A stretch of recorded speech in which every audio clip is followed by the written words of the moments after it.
Last year, I became the school resource officer at Lewis and Clark Middle School. For those of you that don't know, that's 6th, 7th, and 8th grade. So we have 10-year-olds to about 14-year-olds there. Becoming a school resource officer means I'm at the school full-time. I'm building relationships with the kids, solving problems. Nothing could have prepared me for the kind of problems I was going to get. Right away, I noticed that most of the problems I were getting were social media based.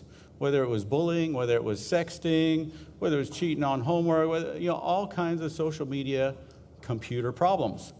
When I first started, I was probably getting 6 to 10 bullying reports a week. Through education, that's come down to about 1 a month now. So it's dropped significantly. Tonight, we're going to give you an insight into what kids are doing, why they're doing it, and what you can do about it. And, most people walk out of this section, it's disturbing is what I usually hear. Because this is not going to be your, let's change your settings and change your password. This is going to be some real life changes that you can make. And what I tell the kids, even in 6th grade, is, hey, your decisions matter now, right? You're not on the mommy plan. You can make some life-altering choices. You're not going to get a birthday card when you're 18 that says, boom, your decisions matter, right? Officer Goma is here to tell you your decisions matter right now. So let's go to the first slide here. Why do we have such a big problem? Kids are getting iPhones for their 8th birthday party, right? That's wrong, but we have to deal with it. Parents have to keep up with the Joneses, so they're giving them iPads, they're giving them iPhones. Some people are using iPads, iPhones as babysitters. Hey, I don't want to hear you anymore play, Angry Bird, whatever you're going to do, Flappy Bird, all those things. By the time they hit middle school, most kids have some kind of electronic device that gets them on the internet. These kids are much smarter than most parents at using these devices. Why? Because they're being trained at school by their peers. I found that Facebook, kids are starting to go away from Facebook as parents get smarter at Facebook. Most parents have a Facebook account, can kind of find messages, can find pictures. So now kids are using Snapchat, they're using Instagram, they're using things that parents aren't aware of. And we're going to teach you some of those things tonight. Kids can update social media on the fly, on the bus, on the way to school. They can delete it on the way home. So when a parent does a phone check, oh, my kid is such a good person, they have no friends. Okay? That's not the case. Kids are using a lot of fake accounts. Most of the new Instagram, Kik, all that does not use your full name, so you cannot be searched by your full name. You either have to be one of their friends or one of their friends' friends so that you know what their names are, or you're not going to find what they're doing. You can still check their Facebook, and you can go on believe them that that's the only thing they use, but that's not correct. Parents are naive about kids' experiences, and this happens 2 ways. Number one, I'm a parent and I'm a grandparent. All right, parents, especially with girls, they don't think their kids are going to have a sexual thought until they're 25. Right? Much less a 6th grader is going to have a sexual thought, right? That's way too early. Maybe in high school they might think about sex. 6th graders are already thinking about sex, and if they're not, the 7th graders are forcing it down their throats, whether they want to or not. We have 7th graders in middle school that are having full-on sex, experimenting, multiple partners, everything. That's 7th grade. The 6th graders see this.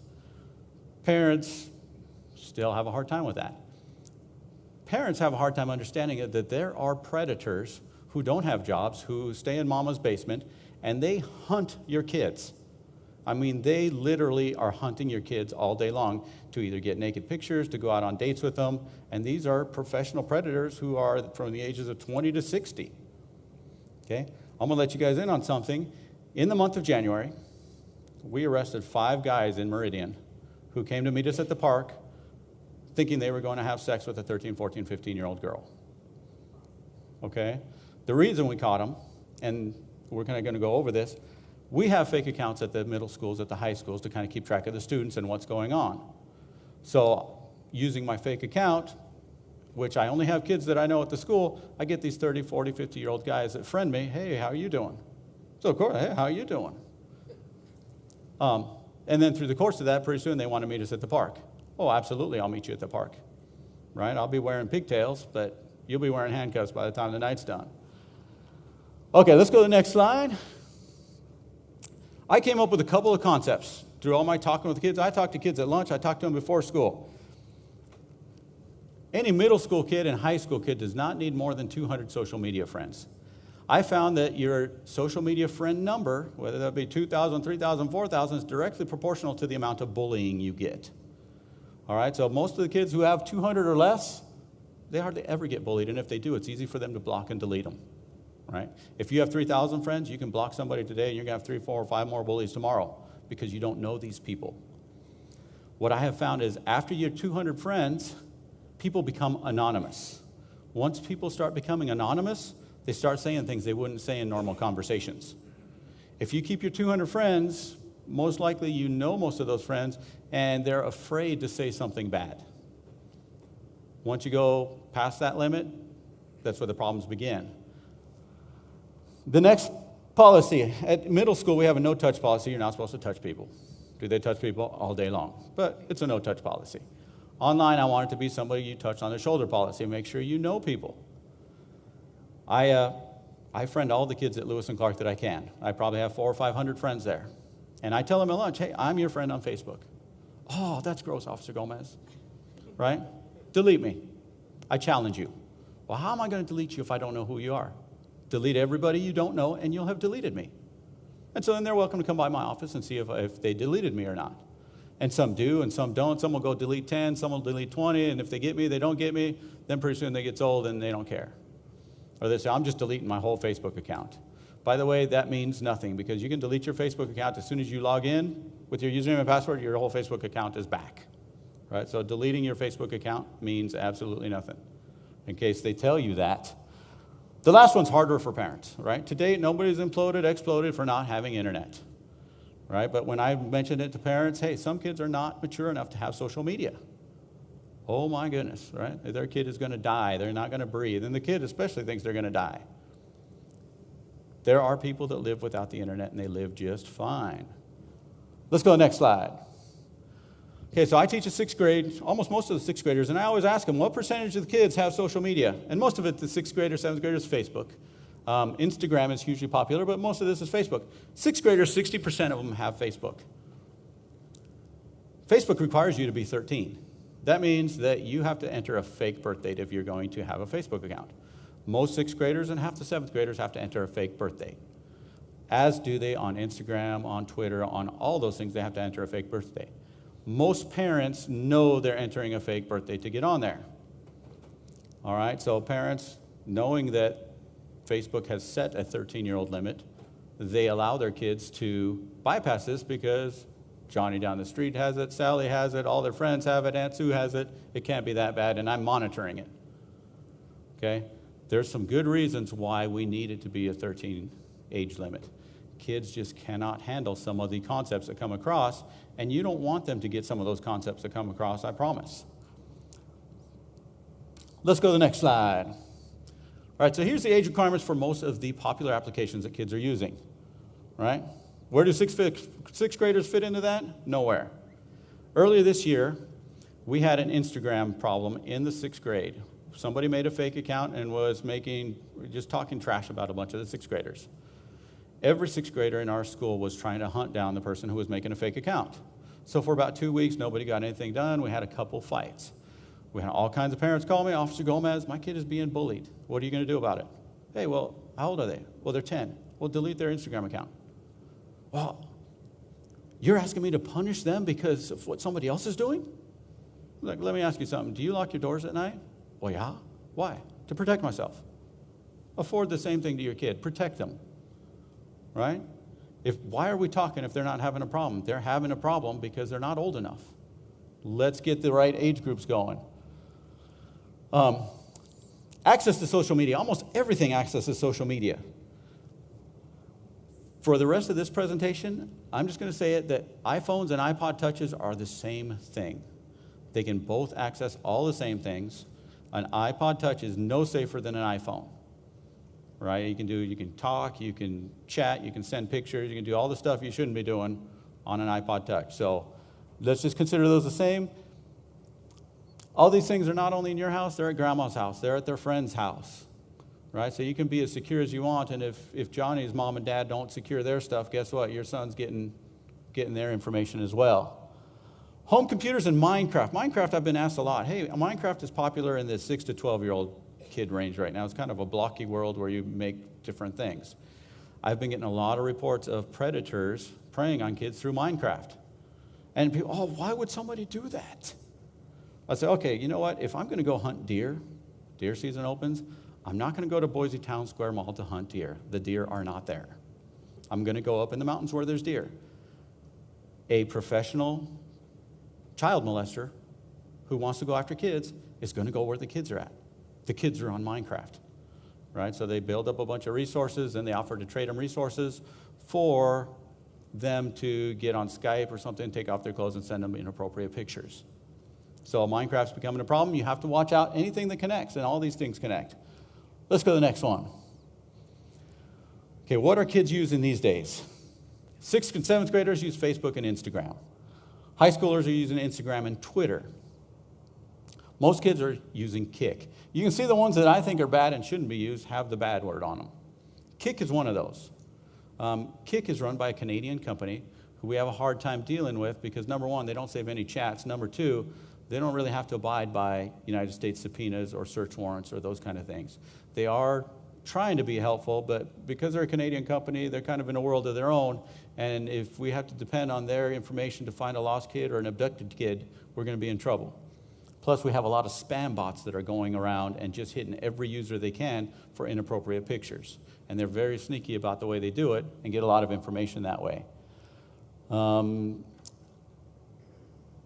and Ask.fm we're going to talk about later. No kid should have that. I don't even think adults should have Snapchat or Kik, and we'll talk about why. Chat roulette's really, really, really bad. So if you see any of those ones that are marked bad, just so you know, I think we're going to put the slide available to all of you so you can look at the slide, look at what kind of things you need to look for later on. If not, I have a Facebook page. It's David Gomez, SRO. You're welcome to friend me. The slide is there. All my future presentations are there because by the end of the night, you're going to say you're going to want some other people to come to this. Okay, next slide. This is the meat and potatoes of the whole slide system. We're going to talk about internet predators first. Like I said, we've arrested 5 guys in Meridian who came to meet young girls. In my year and a half at Lewis and Clark, I've probably confiscated more than 50 pictures of naked middle school kids. More than 50. And that's a small percentage, right? I'm only going to get a small percentage. More than 50 is crazy. These are 10, 11, 12, 13-year-olds that are naked. It's unheard of. The first one I saw, I was shocked. At number 50, at number 60, I'm almost expected. And why? Because parents just aren't up to date on what's going on. So the girl victims first. Who is preying on the middle school girls? What I found is boys get out of high school. They're 17, 18, 19. They get out of high school, I'm going to take a year off. I'm not going to go to school. I'm not going to go to work. I'm going to sit at home with mama and have her make me some sandwiches. Girls that age are going to college. They want to get married. They have enough smarts to, hey, dude, that's the loser right there. He doesn't have a job, doesn't go to school, lives with mama. I don't want to have to ask his mama to take us on a date. That's just wrong. Well, those guys aren't going to go without girls, so they come back to the girls who don't care about those things, which are my middle school girls.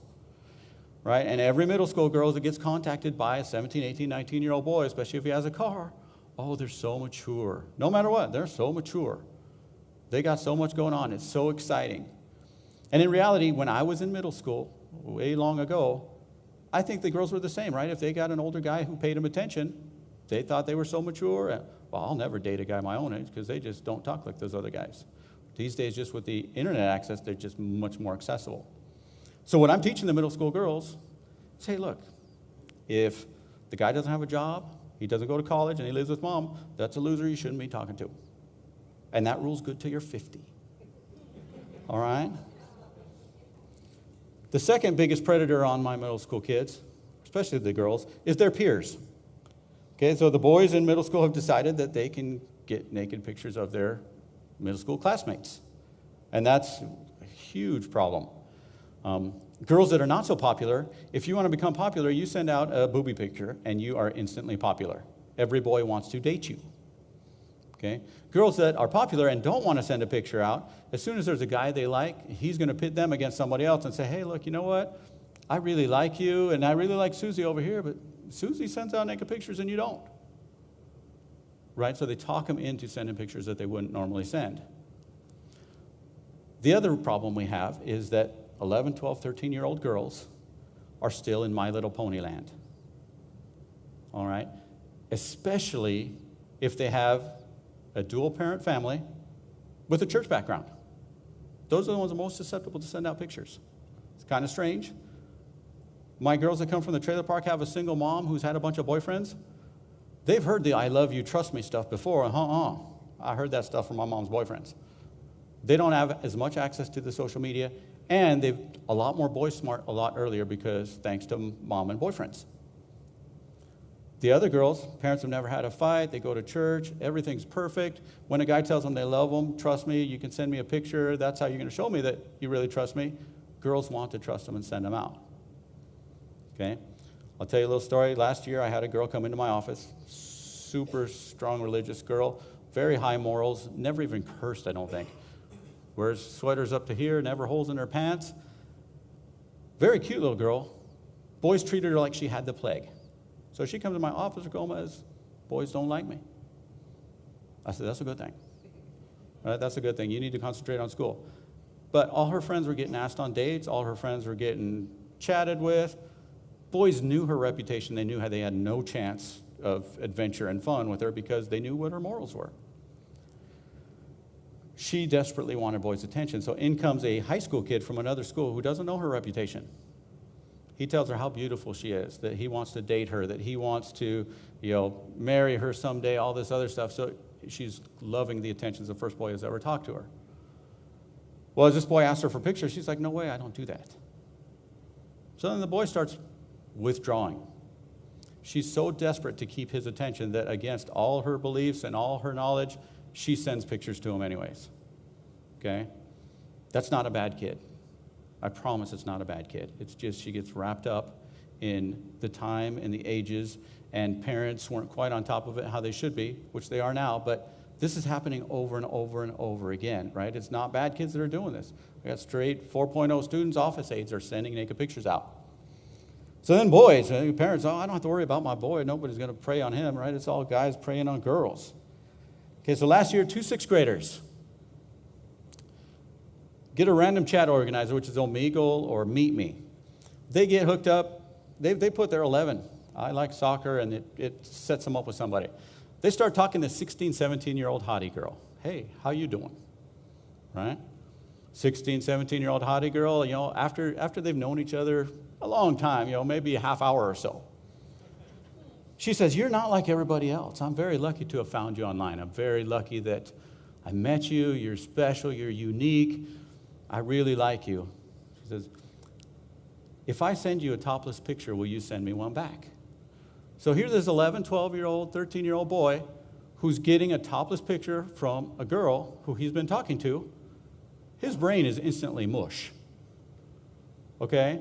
Does he send a topless picture back? Absolutely. Once the person on the other end of the line gets that one, well, what if I send you a full nude picture? Will you send one back? Yeah, after I call my friends to tell them I'm getting married and come over here right away. Absolutely, he's going to send one back. So in both cases, I had 2 sixth grade parents who contacted me, Officer Gomez. We just got our son's phone. There's some girl propositioning him, getting naked pictures because the boys had both sent naked pictures. Once I did my investigation, it turned out to be like a 25-year-old guy in Ohio and a 37-year-old guy in Kentucky. All right? What the child molesters who are after boy porn have figured out is that if they try to contact boys as boys, they're not going to get pictures. But if they get this series of girls, they can get those free all day long online. 18-year-old girls who have clothed, non-clothed, in sexual acts, who look like they're 16, right? 15, 16. And they send them to these boys. These boys are going to send them original child pornography back, which then they use to trade. And that happens over and over and over again. And, let's be real about it. 11, 12, 13, 14-year-old boys, you get a topless picture of a girl, your brain is gone. So parents, you have to watch that. You have to explain it to them. Predators are going after families. Last summer, a girl posted a picture of a palm tree on Instagram. So one of her 600 followers, hey, what's with the picture of the palm tree? Oh, I'm going to Hawaii. Me and my family, we're going for 2 weeks. Her GPS was turned on so everybody could see right where she was taking pictures at. They knew when she was going. They knew when she was going to come back. They knew her whole family. They knew her address. So when she got back, her house was ransacked, right? Everything valuable was gone. They had 2 weeks to do it. If the neighbor came over, they could, hey, you know what? Bob and Joe, they're in Hawaii. They asked me to come by and check out some stuff. Here's their phone number, right? Because with open Facebook accounts, open Instagrams, they have all that information. They can make a good argument that they're supposed to be there. They're also targeting grandmas, okay? You get somebody's open Facebook account, you know they have an elderly grandma. You get a young girl, hey, you're Susie. Call this lady and tell her you're your granddaughter and that you're in trouble in Mexico. Grandma, it's Susie. Oh, hi. Hey, we're in Mexico and my parents got mugged and we're in the jail and we need $2,500 to get out. Here's the number that you wired to from Western Union. Incidentally, once you wire money, it's gone. There's no way for us to track it, get it back, anything. So make sure if you wire money, you know where it's going to. But these older people don't know this. And predators come up with new ways to prey on them all the time. Don't let it be your kid that opens up all your information and their information. Why middle school kids? They're perfect because they're not smart enough yet. They don't understand that there's really bad people. There's really bad people. Okay, I had a guy last year who would meet girls online. He was a 22-year-old guy. Would meet them online, talk up to them, say nice things. Hey, come over to my house. We're having a pizza party. My parents are going to be here. When the girls would get over to his house, hey, they just stepped out to get the pizza. What kind of soda do you want? I'll text them. They would sit down to watch the movie, and within about 5 minutes, he would violently grab them by the back of their hair and force kiss them. So here's a 22-year-old, and here's a 14 or 15-year-old in a house alone with the guy they just met, and he has now violently grabbed them by their head and force kissed them. He did this at his house. He did this at the mall over and over and over again. It took a long time for anybody to report it because the girls are very embarrassed that they put themselves in that situation. They're very afraid of him because he said he had a drug dealer buddy that would kill their parents if they ever went to the police.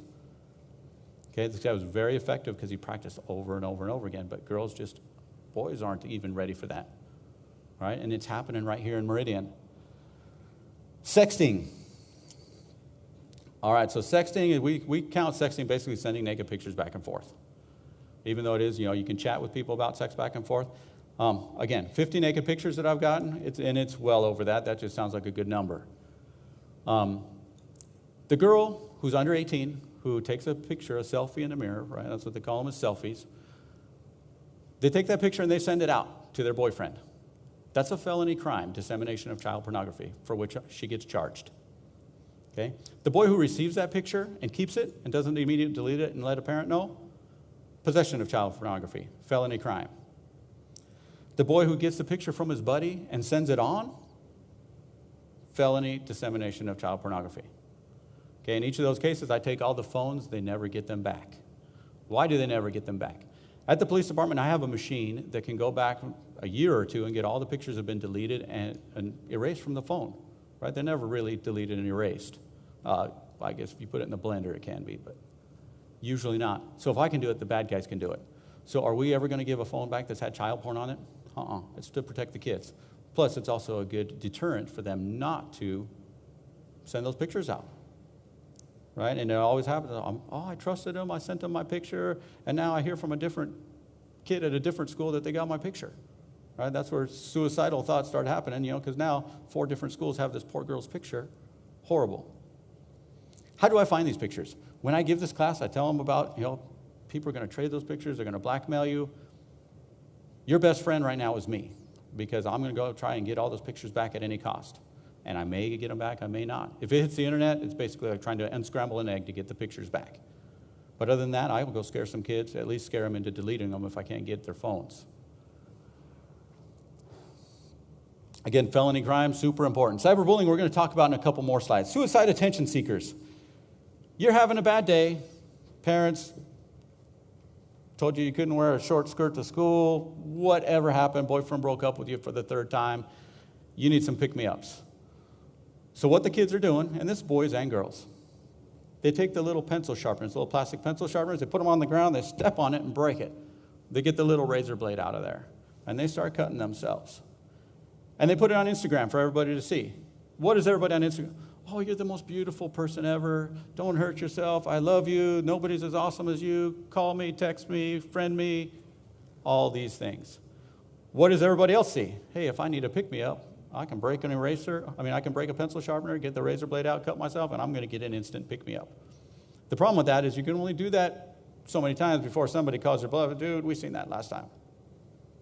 Right? So then you have to up the ante. So then you get the picture of the pills with the cutting, or you get the picture of the pills with the alcohol bottle, and it just starts getting crazy, and other kids are learning this, right? So it propagates. How do I find somebody that's been cutting? If it's 105 degrees outside and they're wearing a hoodie, it's time for a sleeve check. All right, I always check kids' sleeves just for fun. If they have writing on their hand, hey, high five. As soon as they high five, I grab their hand, roll their sleeve down. Hey, let's go to the nurse. Right? And a lot of times, once you catch one, oh, well, Bobby's doing it. Well, Susie's doing it. I'm probably on number 40 in a year and a half of cutters.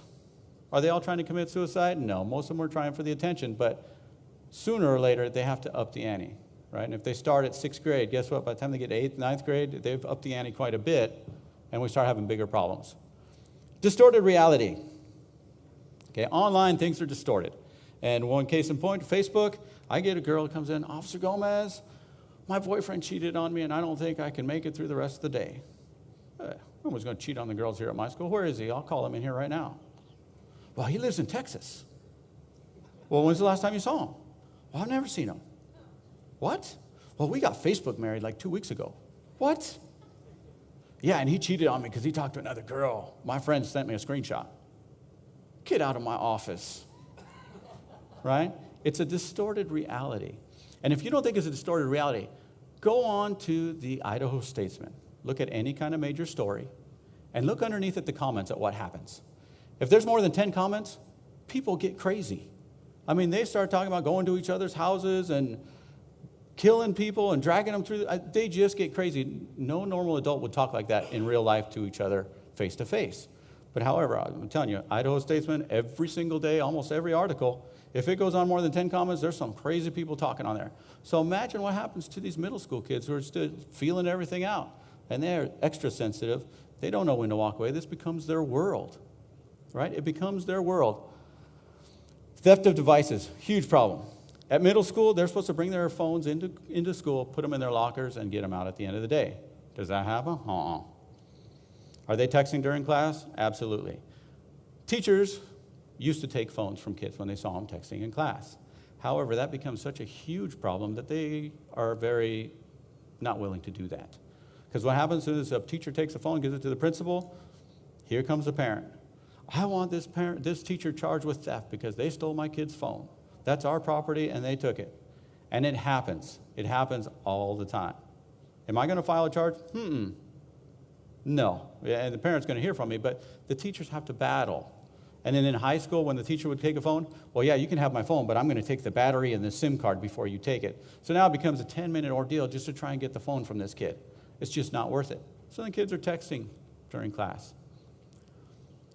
I get parents that call, hey, Officer Gomez, can you talk to the math teacher? I know you're pretty well liked at the school. They're assigning too much math problems. My kid cannot get them done. I was like, do you have Verizon account, Sprint account, T-Mobile? What do you have? Oh, we got Verizon. Okay, log on to Verizon. Go into their phone, do data plan, texting detail. How many messages were sent in the last 30 days? Well, that can't be right. It says 15,000 right here. Okay? Yeah, their priorities are mixed up. I would say the average kid in middle school and in high school who has a full texting plan is sending between 7,000 to 15,000 text messages a month. Do they have extra time to do homework? Absolutely. In middle school, my record right now is 26,000 text messages in 1 month from one student. Do I expect that to be beat? Absolutely. But that means they are texting always, right? And you don't have to sign up for a special program. You can all look how many text messages they're sending. And it usually tells you what number they're texting to and from, just so you know. Texting and driving. If you send 14,000 text messages in a month, when you start driving, you're still going to send those text messages. No matter how dangerous I tell you it is, you're still going to send those text messages. I've been an officer about 5 years. I've been to about 5 or 6 DUI crashes. People were drunk. In each of those crashes, there was steering input. That means that even though they were drunk, they could see what was coming up. They were hitting the brakes. They were swerving. I've been to about 30 or 40 texting driving crashes. No steering input. It looks like the driver just fell asleep, which they might as well have fallen asleep because they're text, and dead. Text, text, text, big car pileup, head-on collision. Right? You can go to any high school in Meridian and Boise, sit on the corner, kids would come in, you'll see a huge percentage of them texting. Heck, they're texting from the back seat to the front seat. All right? The stigma for drinking and driving is much worse than texting and driving. And I asked the kids, hey, if your older sister came to pick you up at the middle school and they were slosh drunk, would you get in the car with them? If they're texting and driving, would you go, oh yeah, they're a real good texter and driver, so I'm okay there. How about your parents? Right? So parents, if you're texting and driving, guess what you're teaching your kids? And I tell the kids, you can tell your parent I said it's dangerous. They want to come have a talk with me. I got pepper spray. Tell them to come say hi. YouTube junkie is not that big a problem around here, but it is a problem. You get some kid that wants to have 500,000 hits on YouTube, so they do a backflip off a building. Okay, well, that only got me 500. So now they light themselves on fire and do a backflip. And pretty soon they're blindfolding themselves, backflipping into a moving truck. Pretty soon we're going to call that guy Lefty or Gimpy or Cyclops or Bird or who knows what, because they've got permanent debilitation because they're trying to get YouTube stuff. And the next week, it's gone, right? They've been outdone by somebody else. That last one on there, it's your resume, one of the most important ones, right? And this affects a lot of adults, right? Police officers lose their job because of what they put on Facebook. Senators, congressmen, all kinds of people lose their job. Teachers lose their jobs because of what they put on Facebook. So kids, when they start going up into jobs, that's the first thing they're going to check is their social media. So I'm going to delete all that social media before I go get a job. You think somebody might have screenshotted it? People take screenshots all the time, and if you're ever competing with anybody who has a screenshot of you, they just send that to your future boss, and you're done, right? You are done. So super important. All right, so if we go by the two rules that touch policy, right, anybody on your social media you should have touched, and the 200 friend policy, they don't need to have any of this information, right? Address, phone number, school, all of that should not be on their social media. So parents, this is your job. If they have any of that, take it off. Take it off. I see middle school kids, hey, I'm going to the mall. HMU if you want to go. Hey, HMU is hit me up. So now a predator knows that they're going to the mall, knows what they look like, knows who they're going to be with, knows how long they're going to be there without adult supervision, and can go hang out with them. Right? And some predators won't come up to them. They'll just creep on them at the mall. Some will creep across the street. We get calls from parents, there's a strange car across the street. Yeah, I'll bet there is. Check out your daughter's Facebook. Check out your daughter's Instagram. Right? This stuff does not need to be on the internet. It's hugely dangerous, and there's no need for it. Right? There's just no need for it. Let's not make it easy for predators. Parents, big offenders as well. I can't tell you how many times I've seen some of my middle school kids, just got back from Hawaii, parents have, oh, look, here's me and my daughter in her new bikini. We bought her to go to Hawaii, and the daughter's 11. Okay, on a completely open Facebook account. Not good. Hey, look, this is my son going to prom, and there's their address in the background with the car license plate, everything. All these things can be used to find people. All right, at our department, we have $100,000 programs that the detectives use to find phone numbers, find addresses, find where people are at. I can find that information in half the time for free on Facebook. I can find where they work. I can find what car they drive. I can find where they're going tomorrow night. I can find what music they like. I can find where they went to a party. I can find where they went shopping. All these things are open. But most adults have their Facebook open, and they give up their kids. You can have your kid as secure as you want. If you don't have your stuff locked down, guess what? People will use you to get to your kid. You can have your kid as locked down as you want. If his best friend Johnny doesn't have his locked down, guess what? They'll go through Johnny to get to your kid. Right? It's almost the same thing as with prescription drugs. You can have all your stuff locked up as much as you want. If grandma ain't got hers locked up, you're not doing much good. Lock down your Facebook, and we'll talk about that here in a minute. Bullying. I'm going to read you this, just in case you can't read it. Rip to that girl you called a slut in class today. She's a virgin. The pregnant girl walking down the street. She got raped. The boy you called lame, he has to work every night to support his family. That girl you pushed down the other day, she's already being abused at home. That girl you called fat, she's starving herself. The old man you made fun of because he has ugly scars, he fought for our country. The boy you made fun of for crying, his mother is dying. Last year at Meridian Middle School, 15-year-old girl, had a tragic event in her life. Was out of school for 2 weeks, come back to school. Right when they started the anonymous Facebook pages that were kind of a craze for about a month last year. Some boy said something ugly and personal about her. She cried all day. Her friends got her through that day. She made it home. The next day she comes to school and somebody else saying this horrible comment about her. That night, mom gets home, finds her on the kitchen floor unconscious. She'd taken a bunch of sleeping pills in an effort to end her life. So when she's in the hospital, we found the boys who put those anonymous comments, because you're not anonymous online, right? If I want to find you bad enough, I'm going to find you. We talked to the boys and the families. Hey, did you mean to try and kill this girl? Absolutely not, right? They were horrified. The families were horrified. That's not what was their intent. They thought they were being funny, as most people are when they start bullying people. They think they're being funny. They had no idea somebody might try and kill themselves, but yet we lose kids every year to people suicide. And I tell the kids in the middle school, you don't know what everybody's going through. I promise you, there's your classmate sitting next to you that goes home and gets sexually abused every night. I promise you, you have a person in your class who goes home and gets physically abused every night. I promise you, there's a kid in your school who goes home and they have to hide their siblings in the closet and put headphones on them because their parents are fighting drunk. I promise there's kids in your school who have friends and family who are going through cancer and they might not live next week. Do you know who they are? You don't. So why would you ever say anything negative about anybody? You don't know who those people are, right? You just don't know. So make sure it's positive. I call up lots of parents and tell them their kids are being bullies online. Hey, your kid is saying some really mean things. All right, and the parents will usually say something. The normal is, well, they're being bullied as well. So people are saying bad things about them. I told them it's okay to say things back bad. No. Wrong answer. I think one of the best answers I got last year when I called, I said, hey, look, your daughter got involved in this back and forth thing. She said some very mean things. The mean things were said back. I just want to make you aware. Officer Gomez, I can promise you that my daughter is not going to have a cell phone or an iPad for the rest of the year. We will have a discussion about how you will never say anything negative about somebody online in a public place ever again. Right? That's the right answer. Right? Yay, Mom. And it doesn't have to be that extreme. Anywhere even close to that, target that answer, I'm good with. Right? Just something to that nature we need to get to there. Okay, so standard victim response, and I see this all the time. When you have 3,000 Facebook friends, you are going to get bullied. That comes with that amount of friends. And I have exact moms at this school.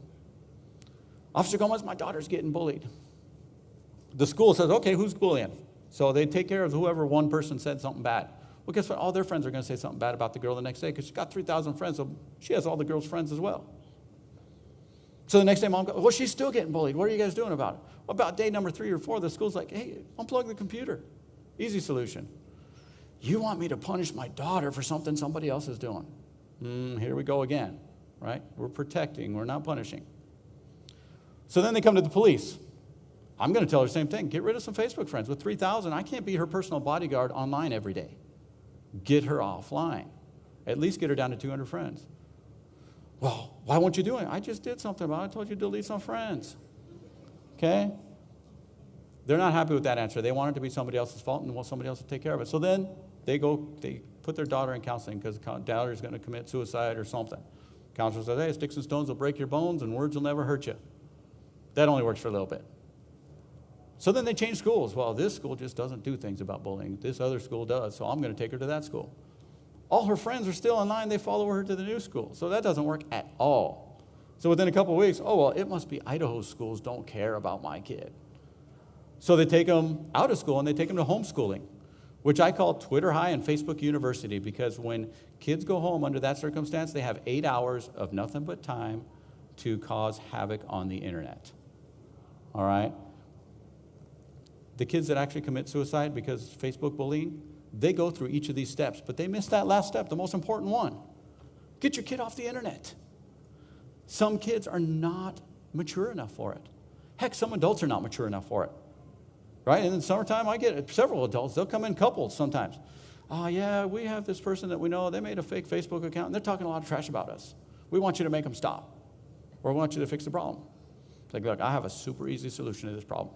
Take this finger right here, power down your computer. You are not mature enough to use it. Right? Come back when you are. It's just like that. Okay, back in the day, and I'm a grandpa now, so I can talk about back in the day.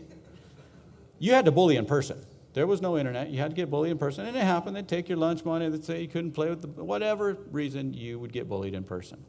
You go home, tell mom or dad. They would enroll you in karate class. You become a black belt, punch the guy in the nose, whatever, no more bullying. Or if they couldn't afford those classes, they take you in the garage, give you boxing lessons, you punch a guy in the nose, and no more bullying. It helps out everybody. Online, you can't really punch the guy in the nose, nor do I say that's a good idea. So what do?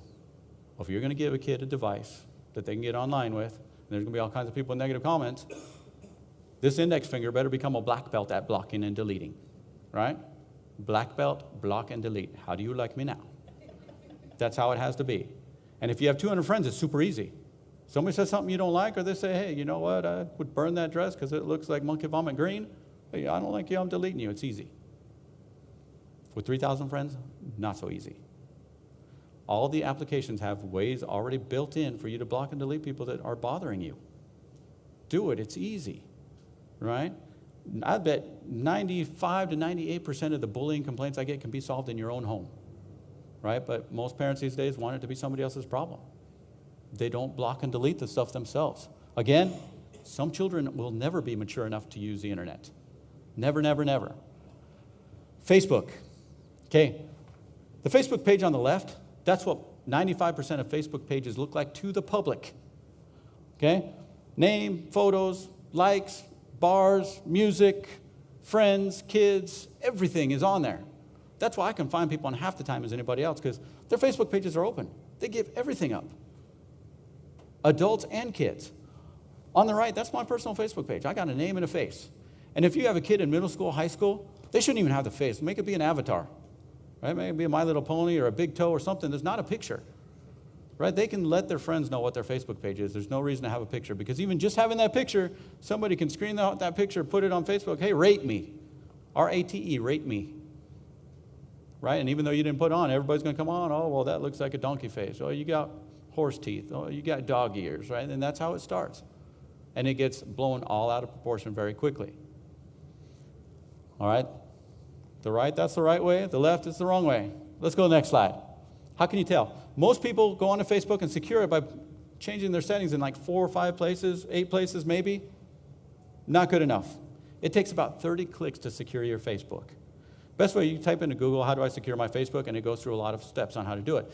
But you basically have to go to your About page, and every little thing you have to put friends. Don't put friends of friends, just put friends. Okay? School, friends. Work, friends. Phone number, friends. Family, friends. Every little, it takes about 30 clicks to make it look so where you only have your name and your picture. Down at the bottom, you can check this on your own by viewing your own profiles, what the public would see. And it's privacy settings, timeline tagging, review what others can see, and pick view as public. See what the public can see. See what the public can see on your kid's account, right? Instagram. Instagram, you take a picture, you post it.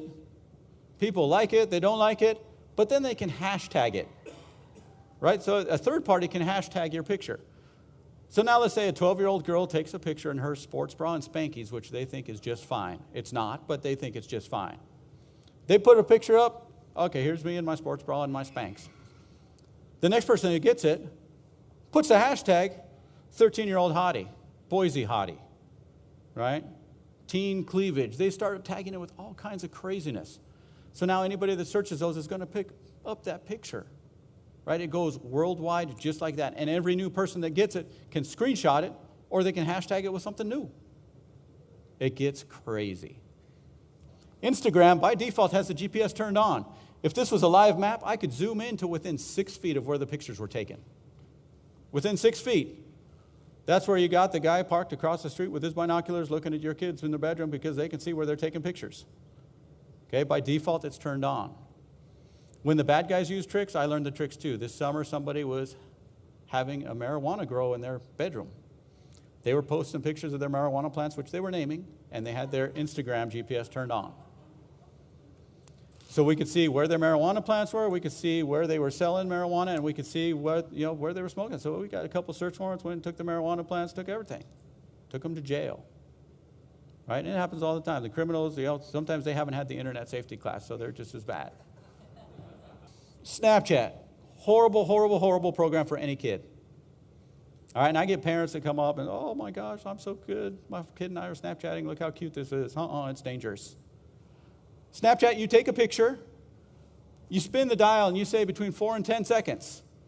It goes to the person that you intend to get the message. They get a little beep on their phone, says you have a message from such and such. When you put your finger on that message, it shows you the picture so long as you have your finger on there. And it counts down 10, 9, 8, 7, 6, and when it hits 0, it disappears forever. So what you do is you get groups of boys at one house, groups of girls at the other. Hey, Snapchat us. Then pretty soon the boys will say, hey, you can send me a booby picture because it's going to disappear forever and there's no way I can save it. Because if you screenshot it, it actually sends the person back a message that says they screenshotted it. Oh, you dirty dogs.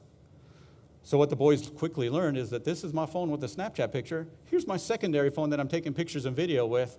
The girls had no idea they were saving the pictures. All right? Even easier than that, both Android and iOS, which is Apple, both have programs that you can download that save every single Snapchat image. So then at the end of the conversation, hey, which Snapchat images do you want to save to your phone and which ones do you want to just delete?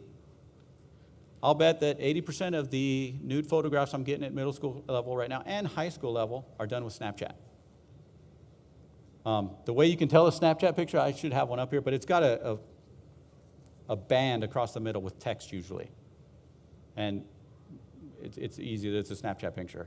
You can ask kids, what's a Snapchat picture look like? They will train you. They train me, they will train you. You just got to ask. But no kid should have Snapchat. There's no good reason for it. Parents can't see what their kids are up to. It's just a horrible thing. Don't have it.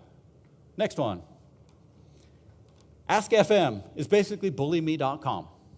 All right, you want to get bullied, you start an Ask FM account. Basically, you set up a profile, and then you tell people to ask you any question they want, and you will answer it truthfully. All right, and then you put the address on all your Facebook, your Instagram, so that all your friends know where to go, and they can ask you whatever question they want anonymously. So every girl that I've talked to that has an Ask FM account gets asked these 5 questions, right? Why are you such a whatever? It usually starts with a big B. Why don't you go kill yourself? Why are you so ugly? Do you send nudes, and are you a virgin? Those get asked to everybody. Why would you let your 11-year-old have this program? The girl who killed herself in Florida, who climbed up the cement tower and jumped off to her death. Word was that Ask FM, question number 2, why don't you go kill yourself? That's the exact thing that caused her to go kill herself. Do I believe that? No, there's going to be some other stuff there, I promise. But that's the way the story came out. You know, when I'm talking to kids and they're talking about this, I tell them, look, teenagers specifically have a superpower to ignore people. And if you don't believe they have that superpower, just ask their parents and their teachers. They can ignore people like none other. Why can't they ignore somebody on a random computer 10 miles away from their house? Right? I'll get parents, Officer Gomez, somebody just asked my daughter to kill herself online. Okay, well, ask her not to. Why won't you do anything? I just did something. I told you to ask her not to. Unplug them. Right? Why won't you do anything? No reason for kids to have Ask FM. None at all. And the logo looks just like that one up on top. Okay, so after one of these classes, a girl comes up, Officer Gomez, about a week ago, I sent a picture to a boy in Nampa. I really feel bad. I want it back. I'm afraid for everything. So I go to Nampa and I talk to the kid, get him to admit it. Have him show me on his phone. Where are these pictures? Because I'm taking your phone anyway, so you might as well show me where they are. He pulls up this tic-tac-toe program, and it was this exact program. You can play tic-tac-toe all day long against somebody. It keeps score. It looks legitimate, and it keeps score. If you put the X's and O's in the right sequence, it brought up a secret gallery and a secret menu. Okay, so once he brought up the secret menu, he had 18 different middle school girls naked on his phone. 18. So he was a trader. He starts trading them back and forth. So those poor girls, their picture's gone who knows where, right? That picture's going to be around when they're grandmas and their kids are grandmas. The one on the right, that one's done on an iPhone. So on an iPhone, the secret program was you go to the dialer like you're going to dial a phone number. You dial a 5-digit number, which you selected. You hit send just like you're going to make a phone call, and up pops the secret menu. All right? Craziness. These programs were designed initially for cheating husbands and wives, right? They were to hide pictures, to hide phone books, to hide chats. Kids quickly took them for their own for naked pictures. There's thousands of these programs that they can download for free. Some of them, you shake, rattle, and slide the phone. Some of them, you say something to the phone. Some of them, you give it the eye and the wink, and it does it. whatever it be, it's going to be hard for a parent to find. And we'll kind of talk about how you can detect those a little bit later. Next one. Protect yourself. If you have a kid, and adults, I get adults, hey, Officer Gomez, my ex-husband keeps on calling me at 2 in the morning. Hey, block him. Turn off your phone. What? You want me to punish myself because of something somebody else is doing? Here we go again. Do you lock your doors? Protect yourself. Apple and Android make it super easy for you to block people. Just add them as a contact and reject them. Depending on which Android device you have and which software, it's a little different, but almost all of them have a way to do it. And it's almost this easy on all of them. Super easy. Block them yourself first. Teach your kids to block them. Teach your kids to protect themselves. I tell parents all the time, middle school is a perfect learning opportunity for your kid. Somebody saying something negative, bad, let's take this as a learning opportunity. Don't make them a victim. Let's empower them to take care of themselves and show them that this is how this family runs, this is how this school runs, this is how this city runs. Okay, if you're going to give your kid a cell phone, put the $5 feature on it. Okay, almost all the cell phone carriers have it. It changes in price $1 or $2, and some of the features change a little bit. But for the most part, this is about what happens. You pay for $5. This message was actually from one of my kids in the middle school. They tried to send a text message at 10:55 p.m. All right, when they hit send, it comes up with a little message. Your phone has been restricted by the account owner. You cannot send messages until the time of day restriction ends. So basically, parents, once they got the $5 plan, they set the restriction from 9 p.m. till 7 a.m. Right? So then when they send it, it just automatically, it takes all the fight out of it, right? You can't send messages. The only person you can text and or call is parents. Same thing with school hours, right? Is there any reason why your kid needs to be texting all their friends during school hours? You set the restriction during school. They can call parents in emergency. They can always call 911 in emergency. But let's set some restrictions. Makes it super easy. $5, cheap. You can see what kind of phone numbers they're calling and receiving. You can actually see that without the $5 plan, but it just gives you a little more details with the $5 plan. You can see what applications are being downloaded. This is where you catch the secret applications. Okay, so if you see something that, hey, they're using Kik for 20 hours a day, but yet I check their phone and there's no Kik. Hey, where is this at? Right? I see they took, 2,100 pictures. I only see 3 pictures on this phone. Where's the rest of the pictures? Time to start asking some questions. Right? So that's what's nice about the $5 program. You can also locate your child with GPS. You can turn on their GPS. You can turn off their GPS so you can find where they're at. A little trick that I learned from some high school kids. Hey, I'm going to Johnny's house for the night. I'll be there. You can reach me all night long. I have my GPS on. If you need to get there, we're there. So then what they do is they all go to Johnny's house. They all throw their phones in the mailbox. And now they go to Bobby's house and have an underage juvenile drinking party. And the parents can check the phones at any time. They're at Johnny's house all night long, but they're actually in the mailbox. And then if you text or call, oh, well, yeah, the music was loud, so I didn't get it. Right? They get tricks, but that's what, I'm on your team. That's what we're doing. You receive the log files with usage information. That's where you get, hey, they sent 26,000 text messages. So when they tell you they can't get their homework done, you can say baloney. Most carriers are off of this. In fact, I think all the carriers I've talked to, unless you have, I don't know what kind of carrier might not have it, but I'm sure there's something. Let's go to the next slide. Computer security. Basically, all the things that happen to cell phones happen to computers. With a couple new things, there's all kinds of free programs you can download. I don't have kids, so I don't recommend one or the other. Just something. Keystroke logging is one of the most important features you can get with the child stuff. Keystroke logging logs all of one half of the conversation the kid puts on a keyboard. So everything they type in goes to a log file and it gets sent to you. That way you can see everything that's happened. You only get half the conversation, but it's the good half. It's your kid, right?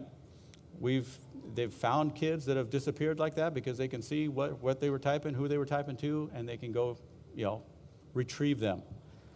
One thing about computers, Miss Teen USA, some of you might have saw the story. She received an email from somebody, an anonymous person, said, hey, I have naked photos of you. I'm going to give them to the tabloids unless you send me a 15-second video or whatever he asked for. She goes, no, you don't have naked pictures of me because I've never sent a naked picture. And she was pretty confident. Well, she says that. Pretty soon she gets an email from the guy again with her naked picture. And she says, oh, my goodness, I've never sent a naked. I don't know how this guy got this. She contacts the police, who find out her computer was hacked. And when they hacked it, they basically took over her web camera. So her laptop in her room, basically a stranger had control over when the camera came on. Super easy hack. And for kids, basically you send them an email that says, hey, see what your friends are saying about you on Instagram. See what Susie said about you on Facebook. Oh, well, I'm clicking on that. Well, now they own your web camera. Okay, so there's an easy fix to this. Take a little piece of electrical tape and put it over your webcam. Right? Super easy. That way you don't have to worry about it. People say, well, what about cell phones? Can they do that with cell phones? Yes, they can do it with cell phones. However, I always put my cell phone like this. The camera's facing down. They're not going to see nothing. And even if I put it like this, it's going to see up. Not that I'm too worried about it. Somebody gets a picture of me, they're going to get charged with disturbing the peace, I'm pretty sure. All right? Do random computer checks. Do random phone checks. That's a hard thing to do if your kid lives by their computer or their cell phone, right? You're going to do this, and it's becoming a battle. Hey, I need to check your phone. Well, let me send a text to Susie, or I got to finish this homework, or I got to finish this download before I give it. And it becomes a battle. It's a pain in the neck. So what I suggest and what's worked really well with other parents, have a central charging location in your house that's not their bedrooms. So all Wi-Fi devices, all phones have to be charged at the same place, same time every night. That way when you want to check, you go check. They have no idea how often you're checking. Right? You could check every night. You don't have to check ever, but as long as they don't know it, it's not a battle. Right? Because I get lots of parents. This is kind of my pet peeve. I get a parent that calls, hey, I want to check my kid's phone, but they won't give me their password. What? With the real parent, please stand up. That's a huge problem. If you're giving your kid a cell phone, an iPad, tell them it's your iPad they're letting them borrow. This comes with a bedroom as well that I'm letting you borrow. All right? I am letting you borrow this. I can take this back at any time. That way they understand. Because I get parents to do that. I don't have my kid's password. How do I go about getting it? Here, just take the phone and break it on the ground and start over. Solutions: get extra educated on social media, what you're doing, but you have to refresh this all the time, right? You have to refresh. Ask your kids to teach you. Go through their phone, tell them to teach you the applications. They teach me. I go before school. Hey, what are you using? What are we playing? What's popular? Phone and computer checks we just talked about. The 200 social media friends is hugely important. And that, I'll tell them Facebook, and they'll get their kids will get down to Facebook, but then they have 1,700 Instagram friends or Vine friends or whatever. Make sure it's 200 on everything. There's no need for them to have more than 200 people. In fact, there's no need for them to have it all, but I know that's the world that we live in, but let's keep them safe. Don't give, on iOS, which is Apple devices, you don't have to give the kid the password to the download, right? So in order to download any kind of application on iPhone, you have to have a password. So make them come to you, hey, what do you want to download? What application do you want to download? Tell me what it does, and then I'll put in the password. Right? That's a super good way to go. On Android devices, it doesn't work quite that well, but they're talking about going to that kind of system as well to make things safer and help you out. Next one. All right. Hey, I'm at Lewis and Clark Middle School. You can always contact me there. You can always contact me at the Meridian Police Department. You can friend my Facebook page. Hopefully we can put some links up to the Facebook page and the presentation. We have that technology available. Now you can find me all kinds of ways. I'm easy to talk to. You can bring your kids by the school. If you have a phone question, if you have something cool and new that I haven't seen, I always like to see cool and new stuff. I'm sure you're going to think it's bad, but I like to see it so that I can train everybody. I can put it in my next slide presentation. This is really happening here, and it's really a huge issue. And parents are the ones who have to get on top of this. If you give your kid that phone, make sure you're on top of it. It's too dangerous not to. There are professional predators that don't have jobs that hunt your kids. One of the guys we arrested at the park who came to meet us was homeless. He was couch surfing. He was borrowing phones, borrowing computers, and good enough to make it look like he really had everything going. There are professional predators hunting your kids every single day, right? And they might be able to hold off against one or two, but 3, 4, 5, 6, 10, what if it takes 100 before it gets to your kid? It's worth it just to watch them every step of the way. All right, again, you can always contact me. I think we have just a few minutes if we have a couple of questions.